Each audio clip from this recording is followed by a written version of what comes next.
number 7. Canada is finally number 1 after several years at number 2 and 1 at number 3 since the inception of the best countries rankings. Canada finally climbed to the number 1 spot for 2021. The North American country ranked first in both the quality of life and social purpose sub-rankings, meaning that it is seen as a stable and safe society in which individuals can develop and prosper, and is open, fair and equitable for all.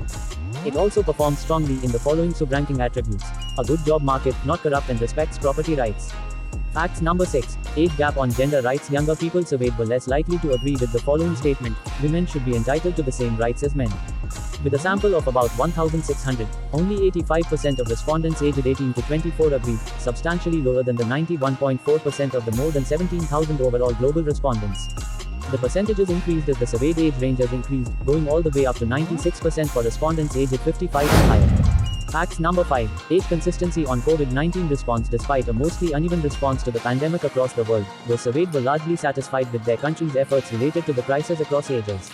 At least 72% of respondents in each of the 5 age ranges agreed with the statement: I approve of my country's efforts to protect its citizens from the COVID-19 pandemic. The level of support for a given country's response was slightly higher for people aged 25 to 35, 77.47%, and 36 to 45, 76%. Facts number 4. Differing regional views on women as leaders. Those surveyed in Asia and the Middle East and Africa were more likely to agree with the statement: countries led by women tend to be better managed than those surveyed in Europe and the Americas. Despite this favorable view of female leadership, respondents in those two regions were also slightly more likely to disagree with the statement: women should be entitled to the same rights as men. Fact number 3. Asian respondents feel more like citizens of the world. Respondents in Asia were much likelier to say they feel more like citizens of the world than citizens of their country.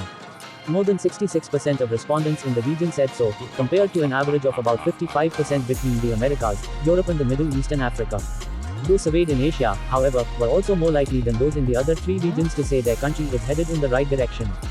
Facts number 2. Age differences on equality. After a year marked by public reckonings over racial injustice around the world, the survey indicates that there are age differences when it comes to equality in one's own country. Respondents aged 18 to 24 were surprisingly more likely than those 46 and older to agree with the statement: my country treats everyone equally.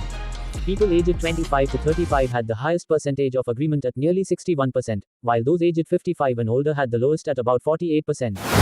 Facts number 1. Conspiracies and the COVID-19 pandemic. More than 38% of global respondents believe the widely debunked conspiracy theory that governments have made up the COVID-19 pandemic to control their citizens, adding evidence to the belief that such conspiracies are becoming more of a problem in the world. Nearly 75% of those surveyed said they believe conspiracy theories are a threat to society. But fewer young people, 68.29%, agreed with this, and young people were also more likely than older respondents to say they believe the coronavirus conspiracy theory.